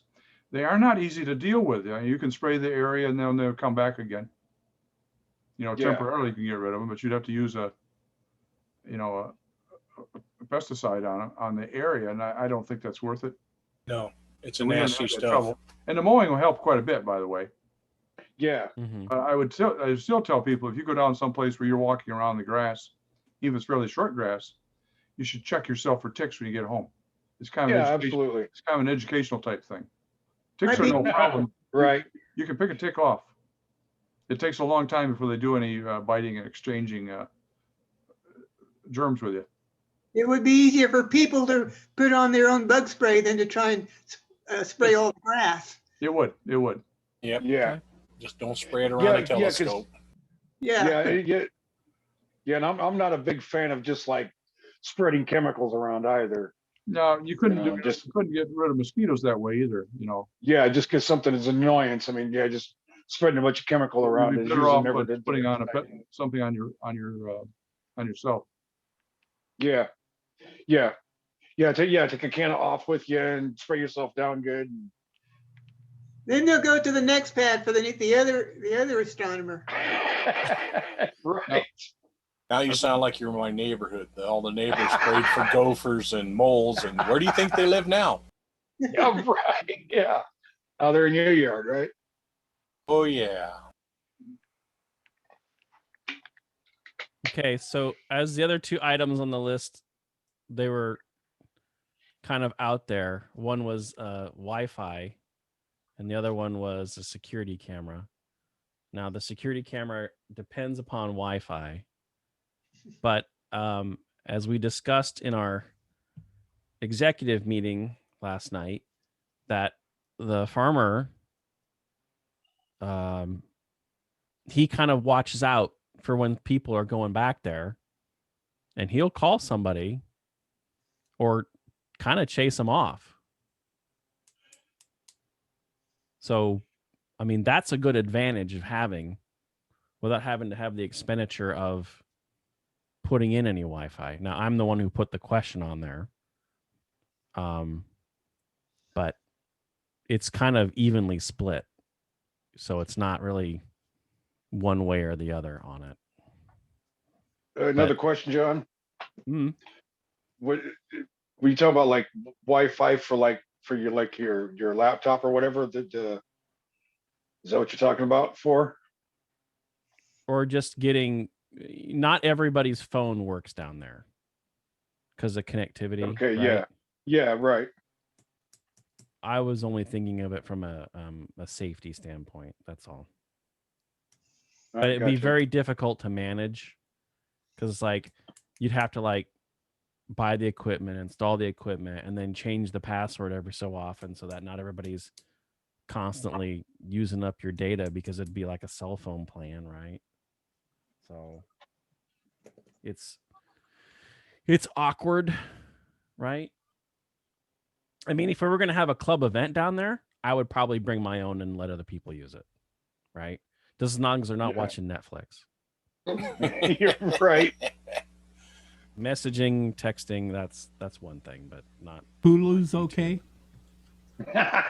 Streaming services. What company cell phones don't work down there now? I didn't have good luck with Sprint. Sprint's not too good anywhere except for at the Star Party. I don't know why. Verizon is probably the best, although some signals are better at the gate rather than on one of the pads. They just put 2 new towers down there. They might get better. They were Did they? finishing them up. Yeah, they were supposed to be online in January. One's supposed to be U.S. Cellular, and I think the other one is T-Mobile. T-Mobile's over more towards the wine tasting place to the east. T-Mobile and Sprint are merged. Yeah, that's right. They're the same now. So, well, that's interesting to know. Just from my curiosity. when I did two-way radio communications with my grandfather as a business, I used to do microwave path study analysis. So we would put two towers up, and then we would draw the terrain in between using computers so you could see whether the signal was going to be blocked. So I kind of did the same thing for the Verizon tower near Weeping Water. And it doesn't really show any terrain obstructions, but you're talking it's a couple miles distance. It's about 5 kilometers, so that's what, 2 something miles. So yeah, one of the things they're supposed to be over by the rock quarry they got up there on Highway 50, so it's pretty high as far as being up in the air. Okay. Well, I did some driving around and found the 2 towers that was listed online. So I'll have, maybe next time I'm down there, I'll do a little bit more reconnoitering. Yeah, I'm trying to place if I know where they are. I don't think I do off the top of my head. A lot of comments that were written in. Not much, like it the way it is. One person went there, but they didn't go in.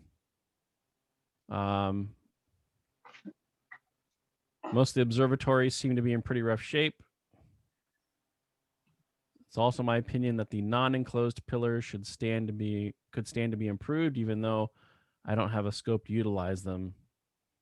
It would be nice to install an SQM meter. Well, leaving equipment down there is a bit dodgy. Yeah. While accessible facilities wouldn't directly impact my personal usage of the park, I think that it's an important feature that I'd be very much in favor of. While Wi-Fi and security cameras are cool, I'd encourage consideration of an all-sky camera stream somewhere on the internet. How are the sky conditions, and they can check before they drive. More pads to set scopes up on. Now that's probably fairly doable. We should install a telescope capable of astrophotography. I recommend the CGX 1100 RASA V2. That's like the entire budget for that one scope. Exactly. But it's funny. Everything's been pretty well covered. Somebody said they'll write me a separate email. And then we've got some sort of regrading to allow use of larger scopes and to improve the ability to remove them from one's vehicle. Improvement of one of the permanent buildings on the site to allow permanent hosting of one common scope for members' use. On the north side of the road, consider planting some lower height evergreens to block the light from the lime plants. Recommend not removing all trees to the east and south as they block some wind and some light from the house adjacent to the field. A genuine strategic plan for the park, starting with traffic control. I think a loop system would really help. Off the main path, driving paths downhill alongside the pads connected to an extension path from the flat parking space back to the path out, a loop. A drive-in alongside a pad, unload, park near the outhouse, leave along a path connecting to the road out, no parking along the edge of the road to the site. More scheduled club events. Add a covered picnic table for members, and add a large level concrete pad for member use. One of the things I'd hoped to do last year was to have quarterly events. As we all know, COVID kind of spoiled a lot of that. And I'm hoping that when we can get back together, we can kind of revisit that schedule and do it again. I don't know how much a concrete pad costs and where exactly we would put it. The slope probably impacts how much you'd have to build out before you could put a pad in, because you'd probably need some kind of a berm, especially if it was right off the drive at the top to the north. Any comments by people? A a loop would not really be feasible. They'd have to go the way we come in, then go down to the parking, and then come back out along the edge. That'll eliminate a lot of the land we got there. Mm-hmm. But I could see a covered picnic area down by the parking area at the bottom of the stairs. Mm-hmm.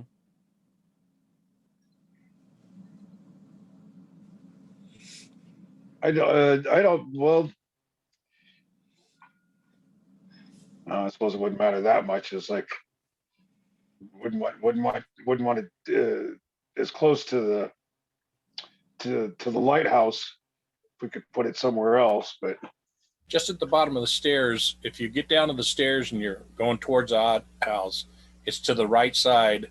All that area in there needs to be leveled out a little more. We took a ton of trees out of there, so it's not the levelest area, but we could put a covered area down there without even putting a concrete slab. Just put a bunch of rock down there and keep it sprayed to keep the weeds out.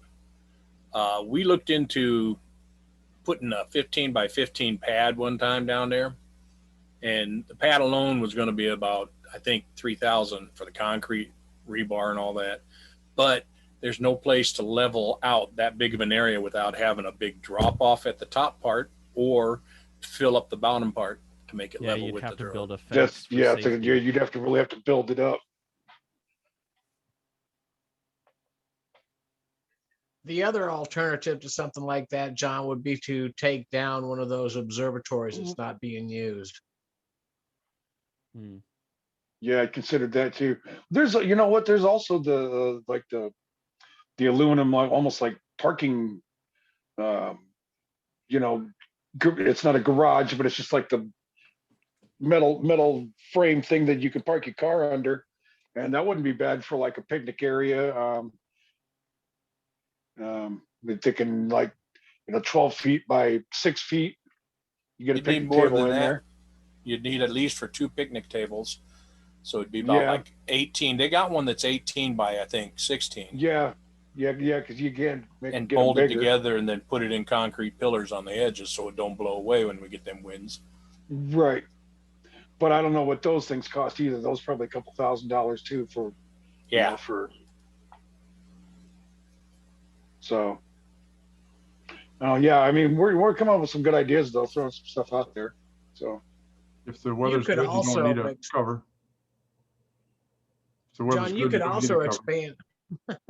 Go ahead, Mike first, then Bill. If the weather's good, you don't need a cover. If the weather's bad, you're not having a picnic. Right. There is that. Okay, Bill.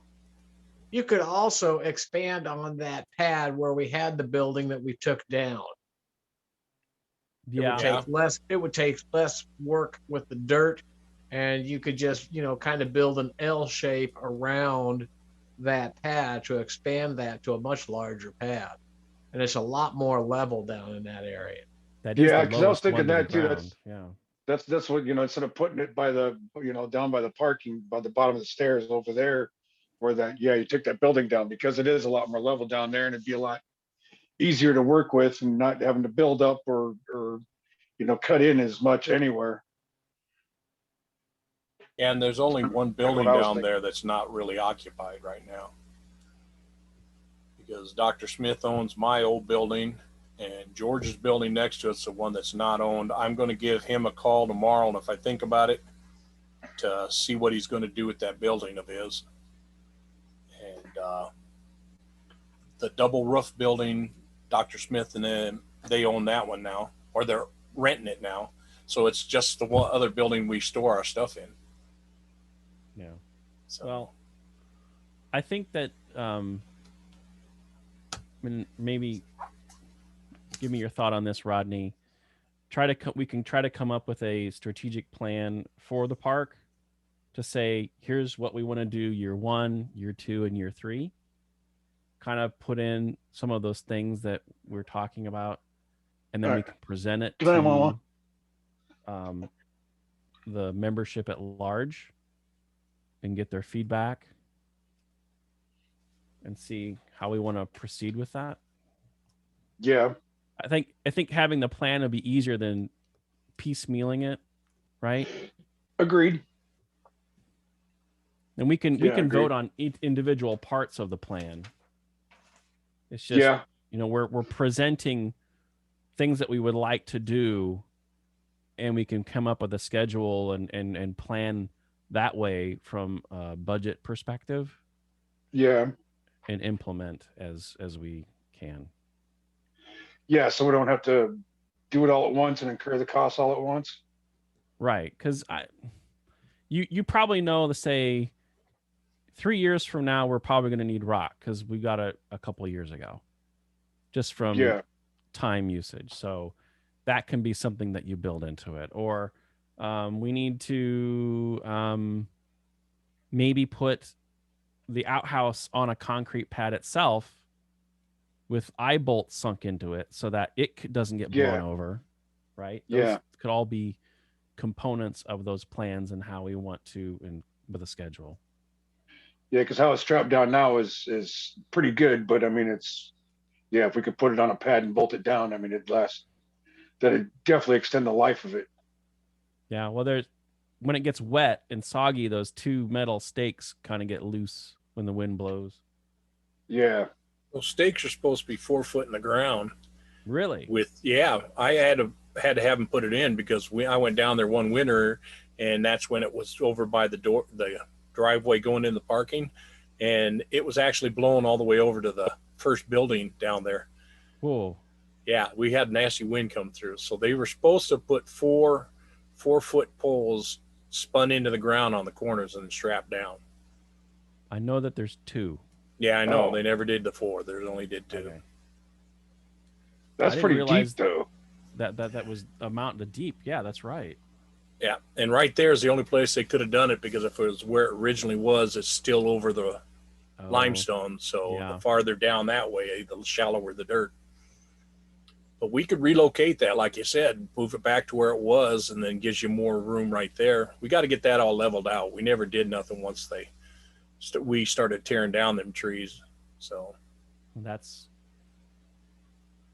guess that would be the idea of the project plan, right? The strategic plan for the park on improvements and well then should we do this? We have a couple of the people that know what it was like in the past, and a few of us meet down there and discuss, and I'll go point out, and take a piece of paper and draw some stuff out. Okay, this goes here, this goes here, then. And I mean, should we try and do something like that in the springtime? That's what I was thinking. If COVID's taken care of and I got my shots, I can go down there. There used to be a spot, it's pretty level in the back, that the Boy Scouts used to camp at. I don't know if anybody's ever been down there, but where the Odd House is. If you go straight east of that, it's got a rock drop off, and then just behind there is where it's flatter in there, and there's some smaller trees, but they're starting to take over. Nobody's been down there in at least the 10 years I've been here. Yeah. See, I've explored a little bit down there. I think I know where you're talking about. There's a place where it was cut out where they mined some limestone or whatever. Yep. Yeah, there used to be a road going down there, but when the guy did the trees, he covered up that road going down there. But that's, by now should be fairly easy to get them out of the way to get back in there. Yeah. So, I know the spot you're talking about. Rodney, do I hear you saying that maybe there should be a committee? I believe that's what I'm saying. Do I need to make a motion for that?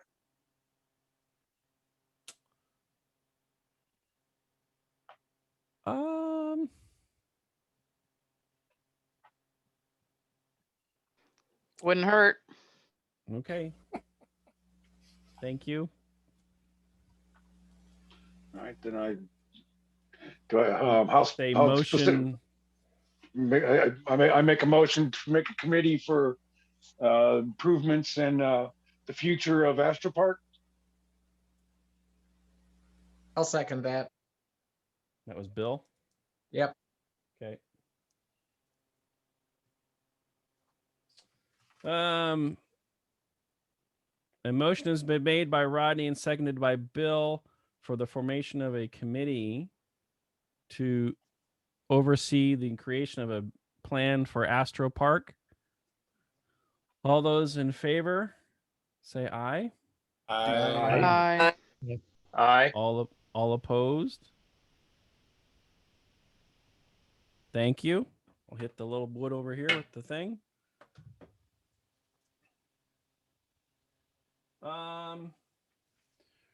Real quick, we're getting close on time. There has not really been any motion or movement on the availability of telescopes. Is that? I'm just going to ask Stafford and Steve about the 6.6 Nest Star. There's just really been no progress because of availability. Is that correct? Yes, we've been unsuccessful in making contact with the individual who was offering the 5-inch. And we wanted to get that resolved before forging on to a 6-inch purchase. So, yeah, we have that opportunity. Okay.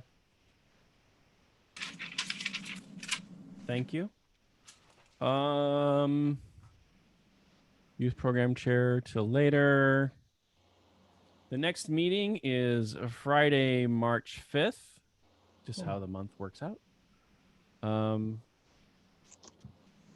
hope you will be there with me. Do we have a motion to adjourn the business meeting? This is Tom. I motion. Tom Wilson. Sonali second. Sonali seconds. A motion has been made to adjourn the business meeting. All those in favor say aye. Aye. Aye. All opposed to want to stay here forever? Thank you, ladies and gentlemen.